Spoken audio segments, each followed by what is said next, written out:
नमस्कार, मैं हूं नारायण पटेल आपके अपने चैनल पर। जैसा कि आप सभी जान रहे हैं, इस समय हम जवाहर नवोदय विद्यालय प्रवेश परीक्षा जो कि आपकी 29 अप्रैल को होने वाली, उसी की तैयारी के लिए मैं आज आप लोगों ने लेके आया हूं गणित का एक बहुत ही ज़बरदस्त मॉडल पेपर। इसे आप हल करें और अपनी सफलता को सुनिश्चित करें। तो आइए फटाफट शुरू कर लेते हैं। सबसे पहला प्रश्न आपके सामने है, 27,307 में आए 7 के स्थानीय मानों का अंतर। तो सबसे पहले हम देखेंगे यहाँ पर, ये जो आपका यहाँ पर दिखाई पड़ रहा होगा बच्चों, 27,307, इसमें एक ये 7 आया और ये एक ये 7 आया। अब इसमें दोनों के स्थानीय मान की बात कर रहा है, तो ये जो पहला आया है देखिए 1000 पे, तो इसकी वैल्यू हो जाएगी बच्चों 7000 स्थानीय मान, और इस 7 का हो जाएगा 7। दोनों का अंतर माने बच्चों घटाना होता है। जैसे ही हम इसको घटाएंगे, सब्ट्रैक्ट करेंगे, तो 3996 यानी 6993, जो कि ऑप्शन ए में आपको दिखाई पड़ रहा है। अगर मैं अगले प्रश्न पर बढ़ता हूं, और अगला प्रश्न आपसे पूछा जा रहा है, 1 और 10 के बीच कितनी अभाज्य संख्याएं हैं। तो अभाज्य संख्याएं जान लेते हैं क्या होती हैं। वे ऐसी सभी संख्याएं जो स्वयं से विभक्त हों और 1 से विभक्त होती हैं, ऐसी सभी संख्याओं को हम लोग क्या कहते हैं, अभाज्य संख्या कहते हैं। तो देखिए, तो सबसे छोटी जो अभाज्य संख्या होती है वो हमारी यहाँ पर देखिए 2 है, और उसके बाद 3 होगी, एक 5 होगी और 7 होगी। इसके अलावा कोई भी 1 और 10 के बीच अभाज्य संख्या नहीं है।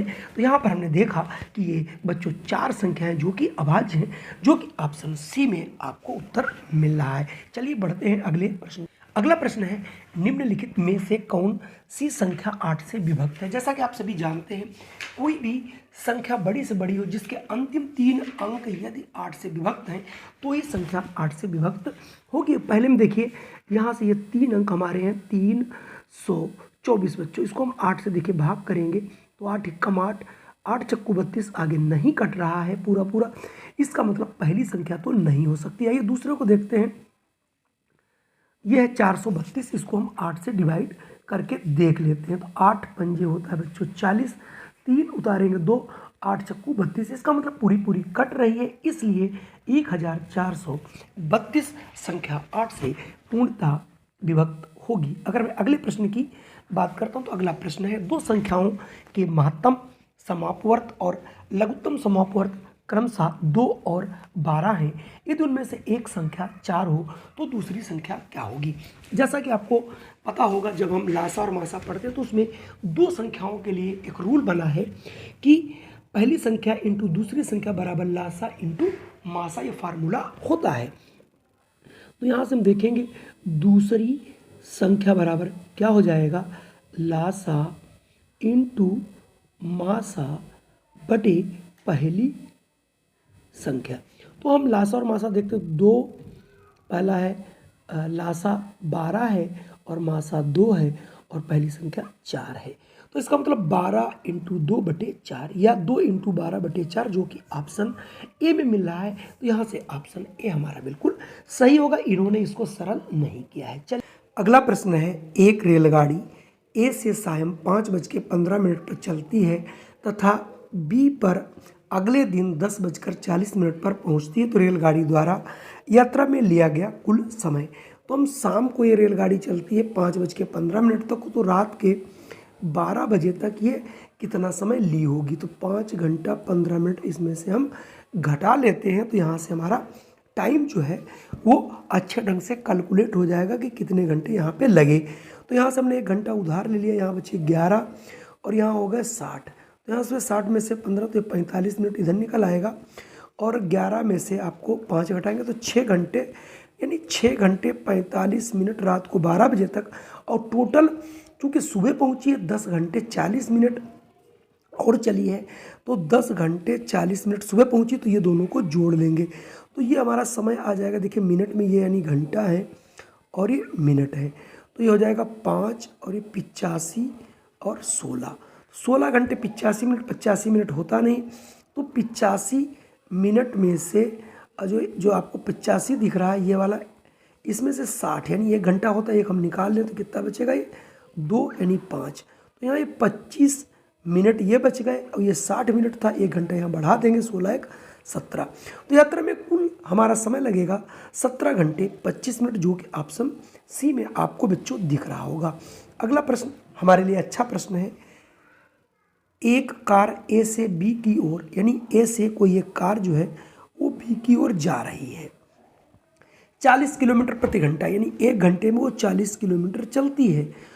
चलना प्रारंभ करती 2 घंटे के अंत में उसने पूरी दूरी का आधा भाग तय कर लिया। तो 1 घंटे में 40 चलती है बच्चों, 2 घंटे में कितना चलेगी 80, और 80 जो है वो आधा भाग है। तो अब पूरा भाग कितना होगा बच्चों, बहुत आसान कि 2 घंटे चली तो इसने आधी दूरी तय किया, तो आधी दूरी कितनी 80, तो अगली और कितनी रही होगी 80, तो पूरी यात्रा कितनी हो गई 80 और 80 बच्चों 160 किलोमीटर। आपको बहुत कुछ सोचने की जरूरत नहीं है, थोड़ा सा अगर आप सोचेंगे तो इनके आंसर आप चुटकियों में निकाल लेंगे।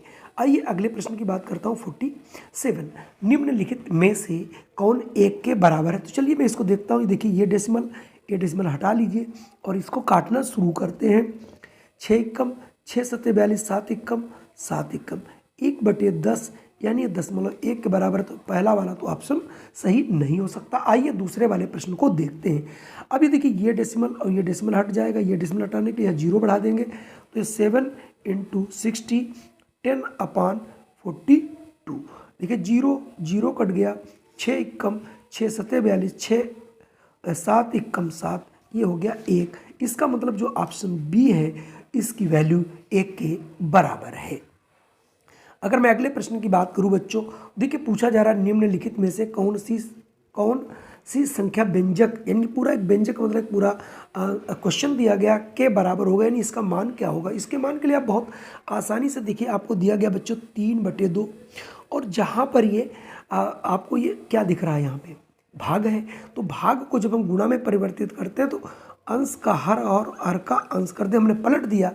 और देखिए आगे क्या है बच्चों, ये × 2 है और प्लस 3/2 है। तो ये देखिए 3 कट गया, 2 कट गया, तो हमारे पास 2 + 3/2। अब हम इसको क्या करेंगे, जरा इनका एलसीएम ले लेंगे। 2 तो 2 दूनी 4, और ये 3 एकम 2 एकम 2, तो 4 3 7, यानी 7/2। इसकी वैल्यू अगर हम हल करते हैं तो 7/2, जो कि ऑप्शन सी में आपको बच्चों दिख रही होगी। अगर मैं 49 की बात करता हूँ तो 49 में 3 संख्याओं का औसत 12, यानी एक संख्या 12 है, तो 3 संख्या कितनी होंगी 12 × 3, 12 3 36, यानी तीनों संख्याओं का अगर हम योग निकालें तो 36 होगा। इनमें से 2 संख्याएं 13 और 15 हैं, तो 13 और 15 को जोड़ लेंगे, हमारी दोनों संख्याएं होंगी। दोनों संख्या मिलकर के कितनी हमारी ये हमारी हो गई 28। और तो तीसरी संख्या कितनी होगी, तो हम ये चूँकि तीनों संख्याएं हमारी 36, उसमें से 28 हम लोग यहाँ से घटा लेंगे, तो 8 बचेगा 0। इसका ये मतलब है तीसरी संख्या कितनी होगी बच्चों 8 होगी। अगला प्रश्न आपके सामने है 24 के गुणनखंडों की कुल संख्या। चूँकि बहुत छोटी संख्या है बच्चों, आज मैं यहाँ पर आपको एक ट्रिक बताऊँगा जिससे आप इसको बहुत आसानी से निकाल देंगे, लेकिन मैं पहले इसकी एक परंपरागत विधि बताता हूँ।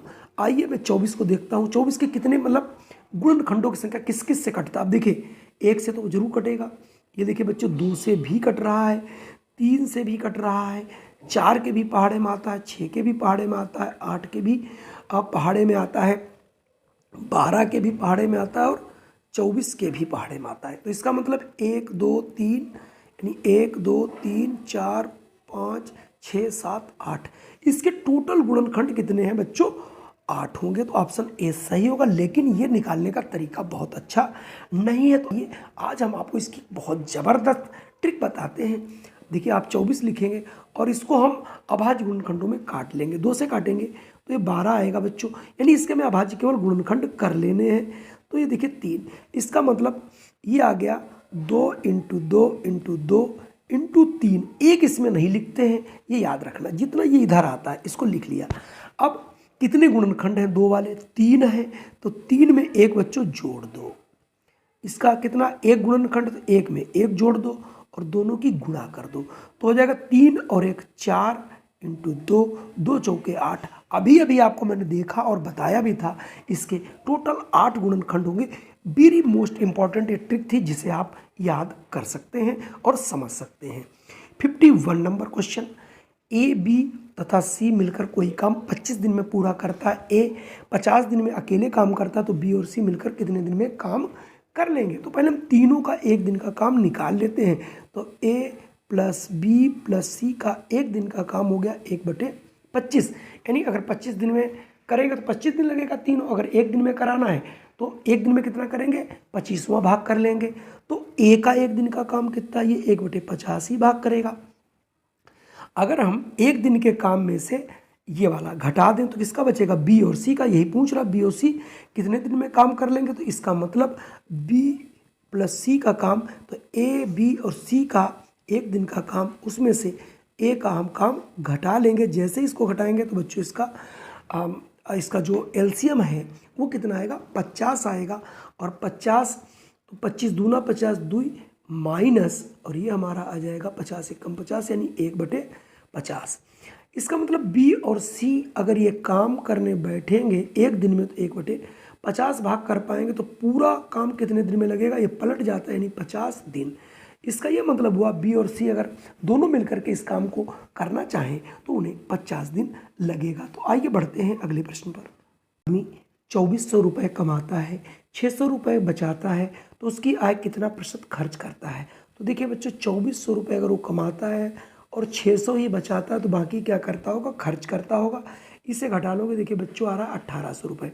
1800 रुपये की बचत करता है, ये खर्च कर देता है, तो इसका खर्चा कितना है। तो खर्च प्रतिशत क्या हो जाएगा, टोटल इसका खर्च कितना है, टोटल इनकम इसका कितना है, इंटू 100। आप जैसे इसको हल करना चाहोगे, 1 2 0 यहाँ से काट दोगे, पूरा कट गया है।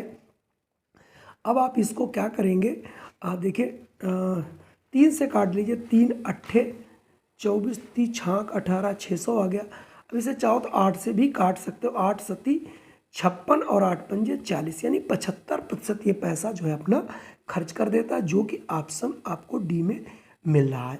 अगला प्रश्न है जो कि बहुत ट्रिकी प्रश्न है, इसको बहुत सावधानी से करना है। देखिए 20% का 40% क्या है, तो आप क्या करेंगे, 20 बटे इसको 100 कर देंगे का 40% क्या होगा, तो 20 एकम 20, 20 पंजे 100, तो हो जाएगा 1/5, 5 का मतलब गुणा, और 40% हम प्रतिशत में ही पढ़ा रहेंगे, 5 5 अट्ठे 40, 8 एकम 8, यानी 8%, जो कि ऑप्शन ए वाला बिल्कुल सही होगा।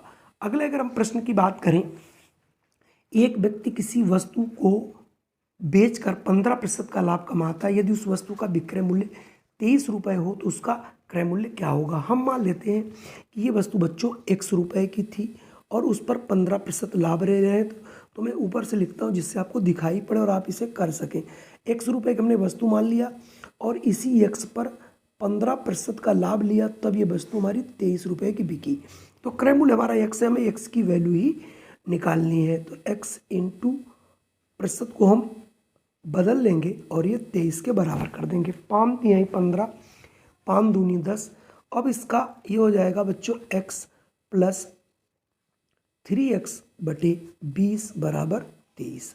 ठीक है, अब इसका थोड़ा एलसीएम ले लेंगे तो हो जाएगा 20, 20 एकम 20, 20x प्लस 3x बराबर हो गया 23, इक्वल टू में थोड़ा इधर लिख 20 और 3 23, 23x बटे 20 बराबर कर देंगे हम 23। क्रॉस मल्टीप्लिकेशन बच्चों करोगे तो आ जाएगा ये 23x बराबर 23 इंटू 20, तो x बराबर 23 इंटू 20 बटे 23, 23 कट जाएगा तो यानी 20 रुपये, यानी वो 20 रुपये की वस्तु होगी जिस पर हम अगर 15% का लाभ लेंगे तो 23 रुपये में बेची जाएगी। अगला प्रश्न आप लोगों के लिए थोड़ा सा टफ हो सकता है लेकिन बहुत अच्छा प्रश्न है, बहुत इंपॉर्टेंट प्रश्न है। 6 किलोग्राम चावल का मूल्य 8 किलोग्राम गेहूं के मूल्य के बराबर है। यदि 1 किलोग्राम गेहूं का मूल्य 6 रुपये हो तो चावल का मूल्य बताइए। तो आप देखिए यहाँ पर आपको लिखना क्या है, देखिए 6 किलोग्राम चावल का मूल्य बराबर है 8 किलोग्राम गेहूं।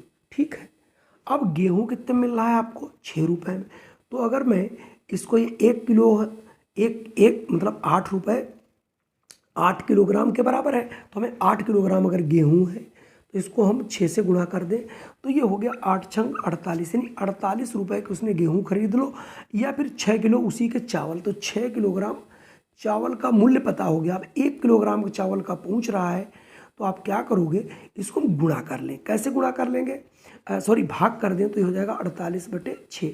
6 कम 6, 6 × 48। इसका मतलब चावल जो हमारा है बच्चों, वो आपका 8 रुपये किलोग्राम का रहा होगा, जो कि ऑप्शन आपको बी में मिल रहा है। अगला प्रश्न, व्यंजक को सरल करना है, उसका मान निकालना। अब देखिए मैं एक ही बार में कर दूंगा, 2 इंटू और यहाँ 18 में से 3 जाएगा 15 आएगा, प्लस 5 इंटू 12 में से 7 जाएगा 5 आएगा, तो 15 दूनी बच्चों होता है 30 और 25 दोनों को जोड़ लोगे आ जाएगा 55, जो कि ऑप्शन डी में आपको बच्चों दिख रहा है। तो यहाँ से ऑप्शन डी हम लोग टिक कर लेंगे। अगर मैं अगले प्रश्न की बात करूँ, अच्छा प्रश्न है थोड़ा सा देखने के लिए, कि 10 सेंटीमीटर लंबाई के एक आयत का क्षेत्रफल, यानी एक आयत है जिसकी बच्चों लंबाई हमारी 8 सेंटीमीटर है और इसका क्षेत्रफल 8 सेंटीमीटर वर्ग के तुल्य, यानी तुल्य मतलब बराबर, तो एक हमारा वर्ग है ये,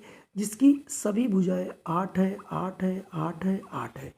तो इसका मतलब आयत का क्षेत्रफल होता है, लंबाई 8 है इंटू चौड़ाई मान लेते हैं ये हो गया, वर्ग के क्षेत्रफल के बराबर है।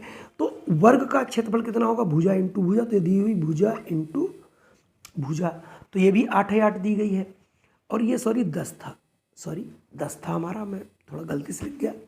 तो यहाँ से चौड़ाई बराबर आ जाएगा 8 × 64/10। 10 से इसको भाग करोगे आ जाएगा 6.4। इसका मतलब इसकी जो चौड़ाई होगी बच्चों वो आ जाएगी 6.4, जो कि ऑप्शन सी में आपको मिल रहा है।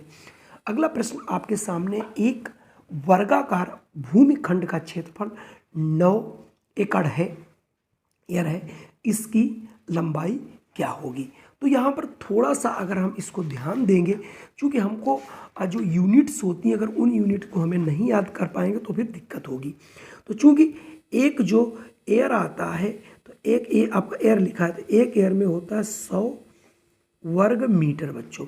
तो चूँकि भूमि कैसी वर्गाकार, तो इसकी लंबाई पूछ रहा है, तो वर्ग का जो क्षेत्रफल होता है, क्या होता है, वर्ग का क्षेत्रफल। तो टोटल कितना हो गया, 9 × 100, तो हो जाएगा 900 वर्ग मीटर। ठीक है, तो 900 वर्ग मीटर, उसका क्षेत्रफल क्या होता है, भुजा इंटू भुजा बराबर 900 बच्चों दिया है। ठीक है, तो इसकी लंबाई या भुजा, तो भुजा कितनी होगी, भुजा बराबर हो जाएगा √900। क्यों, इसको मैं लिख सकता था भुजा की पावर 2। अब 900 का वर्गमूल निकालते हैं बच्चों, ये आता है 30 मीटर। ठीक है, थोड़ा सा आपको वर्गमूल वगैरह सीखना पड़ेगा, तभी आप इस प्रकार के प्रश्न कर पाएंगे, वरना ये सवाल आपके लिए थोड़ा सा टिपिकल रहेंगे। अगर मैं अगले प्रश्न की बात करूं, लास्ट आपके सामने एक हमारे पास अगला भी एक प्रश्न है, कि जहाँ से आपसे पूछ रहा है कि 1 वर्ग मीटर क्षेत्रफल को हेक्टेयर में बदलिए। तो आप 1 किलोमीटर में कितना बच्चों होता है, 1 किलोमीटर में 1000 मीटर होता है। अब चूंकि यहाँ पर वर्ग है, तो वर्ग को 2 बार गुणा करने पड़ेगा, तो यानी 1 वर्ग मीटर, वर्ग किलोमीटर है, वर्ग किलोमीटर में 1000 इंटू 1000, इसमें भी मीटर इसमें भी मीटर, तो हमारा ये टोटल इतना आ गया, यानी 1 वर्ग किलोमीटर में 1000 इंटू 1000 मीटर होता है। जबकि 1 हेक्टेयर बराबर होता है 10,000 वर्ग मीटर। तो इसमें करें कितने हेक्टेयर, तो इसको हम भाग कर देंगे, तो यानी हेक्टेयर में क्षेत्रफल कितना हो जाएगा, 1000 इंटू 1000 बटे 10,000, 1 0 2 0 3 4, 1 2 3 4, यानी कितना आ जाएगा 100, यानी ये 100 हेक्टेयर आएगा। तो 100 हेक्टेयर हमारा कहाँ पे दिया गया, 100 हेक्टेयर आपका देखिए ऑप्शन बी में सही है। अगर मैं अगले प्रश्न की बात करूँ, अच्छा ये भी प्रश्न है, निम्नलिखित में से कौन सी संख्या 6 से पूरी विभक्त है। तो 6 से विभक्त होने के लिए रूल होता है बच्चों कि जो संख्या 2 और 3 दोनों से कटती है वही 6 से कटती है। तो आइए मैं पहला ही चॉइस कर लेता हूँ। ये देखिए 2 से तो कट रही है पहली वाली, और 3 से भी कट रही, देखिए 2 से भी कट रही, और ये 306 2 से भी कट रही है और 3 से भी, इसका मतलब हुआ कि पहली संख्या दोनों से कट रही है, इसलिए 6 से विभक्त होगी। ये कोई भी संख्या 6 से विभक्त नहीं होगी। कुल मिला के ये हमारे पास जो आप प्रश्न देख रहे थे, ये 20 प्रश्न थे जो हम आपको हल करके बताए हैं। तो आइए पुनः मिलते हैं हम आपको एक दूसरी वीडियो में। जय हिंद, वंदे मातरम।